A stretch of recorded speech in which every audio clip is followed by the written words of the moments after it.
17 pekerjanya diculik di Haiti. Sudah diberkati lewat channel Metanoia. Jangan lupa ya subscribe, like, beri komen, dan juga bagikan kepada semua grup-grup di WhatsApp, di Instagram, di FB, dan seterusnya dan sebagainya, supaya Anda memberkati banyak orang. Dan jangan lupa tombol lonceng dipencet. Terima kasih, Tuhan Yesus. Salam Bapak Ibu Saudara-saudari yang dikasih Yesus dan dikasih. Tadi setelah pulang pelayanan ya, saya ingat sebuah video yang saya tonton sebelum saya pelayanan. Nah, sekarang baru ada waktu saya untuk menampilkan buat saudara. Kenapa saya tampilkan video ini? Saya diberkati sekali lewat video ini ya.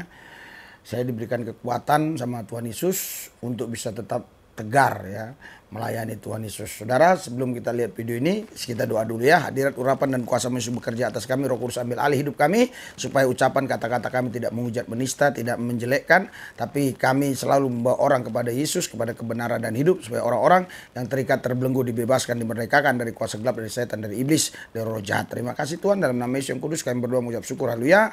Amin. Bapak Ibu Saudara-saudari, mungkin Anda semua tidak sabar lagi, mari kita tonton videonya ini dia.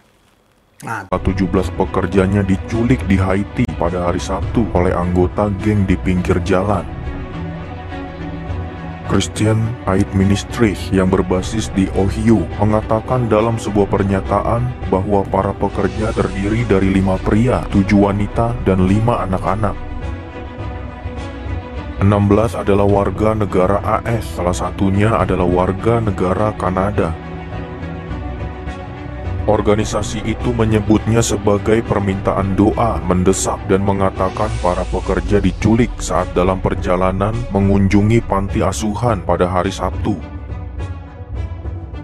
Kami mencari arahan Tuhan untuk sebuah resolusi dan pihak berwenang mencari cara untuk membantu, kata organisasi itu dalam sebuah pernyataan. Bergabunglah dengan kami dalam berdoa bagi mereka yang disandera, para penculik dan teman-teman, keluarga, dan gereja dari mereka yang terkena dampak. Berdoalah untuk mereka yang mencari petunjuk Tuhan dan membuat keputusan mengenai masalah ini.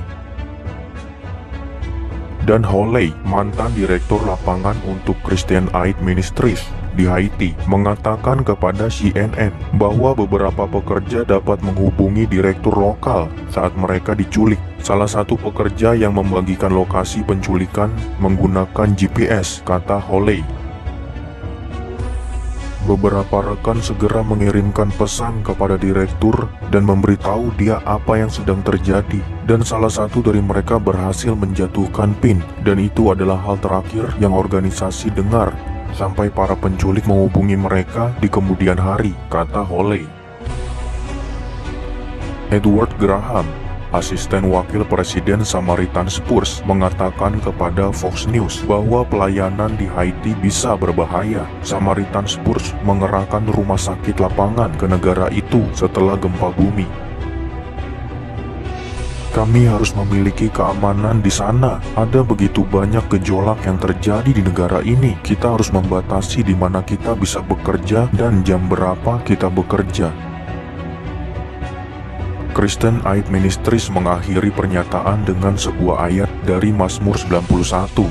Orang yang duduk dalam lindungan yang maha tinggi dan bermalam dalam naungan yang maha kuasa akan berkata kepada Tuhan, tempat perlindunganku dan kubu pertahananku, Allahku yang kupercayai, sebab malaikat-malaikatnya akan diperintahkannya kepadamu untuk menjaga engkau di segala jalanmu.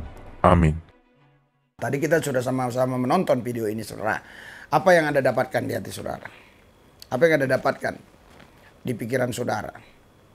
Lewat video ini, maksudnya apa yang Anda bisa dapatkan ya? Dorongan apa yang Anda dapatkan, saudara? Saudara, karena ada 1-2 komen ya yang saya baca, Pak, yang gitu-gitu nggak usah ditampilin Pak, kami jadi takut. Saudara, justru kita harus tampilkan supaya kita siap sedia ya. Kapan aja kita menghadapi itu kita siap sedia, kapan saja kita juga dianiaya kita siap sedia, apalagi kapan kita diangkat Karena udah banyak orang bilang ini udah dekat-dekat pengangkatan, rapture dan seterusnya dan sebagainya. Kita sudah siap sedia gitu loh. Iya kan? Jadi jangan takut menghadapi tantangan, jangan takut menghadapi masalah, persoalan, jangan takut menghadapi aniaya. Kita harus siap. Jadi saya sampaikan ini saudara, atau saya tampilkan video ini bukan untuk menakut-nakuti saudara, bukan biar kita takut juga, justru kita tambah berani ya, karena firman Tuhan bilang begini saudara. Saya akan bacakan ya. Saya akan bacakan di dalam Matius 5 ya. Matius 5. Saya baca Matius 5 ayat yang haleluya 10. Matius 5 ayat 10. Berbahagialah orang yang dianiaya oleh karena kebenaran, karena merekalah yang empunya kerajaan sorga. Berbahagialah kamu jika karena aku, karena Yesus, kamu dicela dan dianiaya, dan kepadamu difitnahkan segala yang jahat.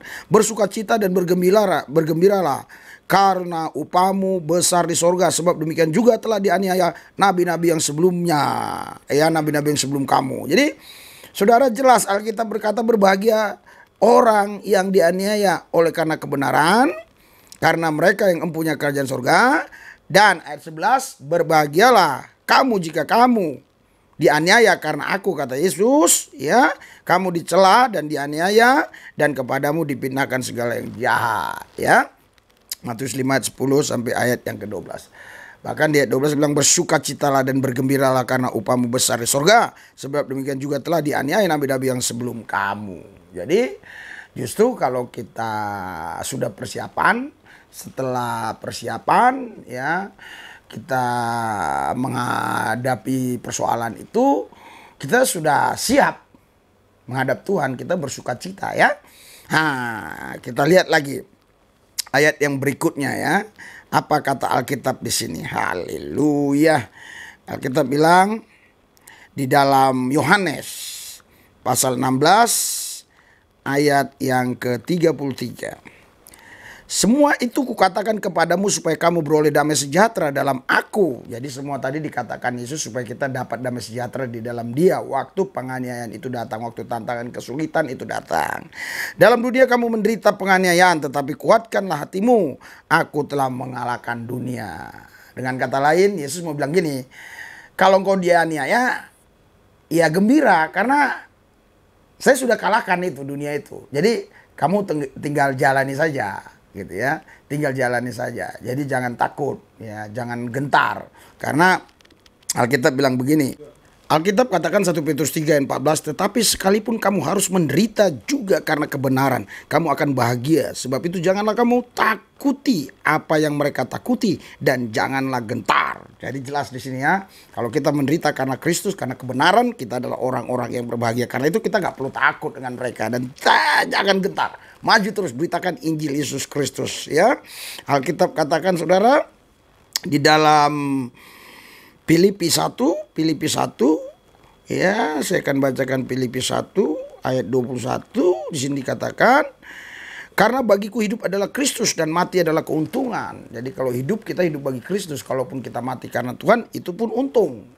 Mati aja untung, apalagi hidup. Karena itu saudara, Bapak Ibu sekalian, jangan pernah kita ketakutan mendengar kabar-kabar seperti itu. Karena walaupun saya tidak tampilkan, juga bisa kita dengar. Jadi lebih bagus kita mendengar langsung dari informasi yang akurat, saudara. Kita akan saksikan.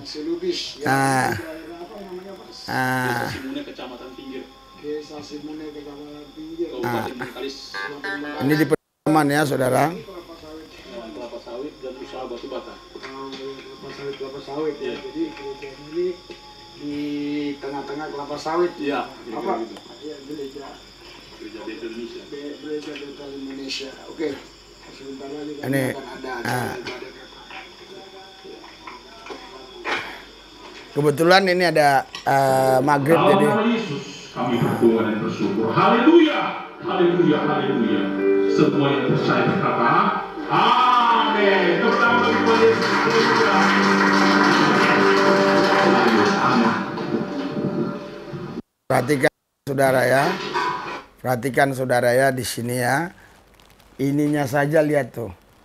Dindingnya itu terbuat dari papan-papan yang sudah mau busuk ya. Kita doakan ya supaya gereja ini terbangun. Terus lihat tuh, belakangnya itu ditaruh layarnya itu dari apa ya, kain-kain biru ya. Nyanyinya kita lompatin saja ya.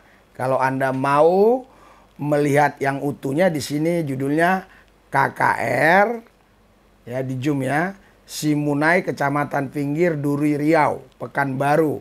Khotbah dahsyat terbaru, tonton sampai habis ya. Jadi kita lanjutin saja ya. Ya, kita lanjutin ya. Kita lanjutin ya. Saya khotbah ya. Biar maksudnya bener ini, tidak hoak. Ada saya khotbah. Haleluya.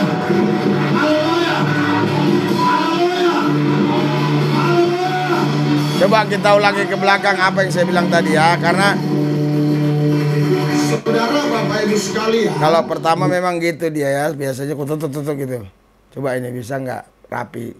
bagi orang Batak ulu, bagi orang Karo, haleluya. Bagi orang apa sana dulu di Bengkayang, Kalimantan, saya bilang ai. Ya, ai itu iya, amin. Ya, yes, dapat gitu. Bagi orang yang dulu di Malaysia pernah ketemu suku Iban, saya bilang au itu iya, amin, yes. Ya, jadi kalau Anda udah go internasional boleh yes, artinya amin itu sudah kita pegang, sudah dapat, sudah terima. Haleluya, haleluya. Berikan sorak-sorai buat Tuhan yang kuasa dan luar biasa. Haleluya, haleluya, haleluya,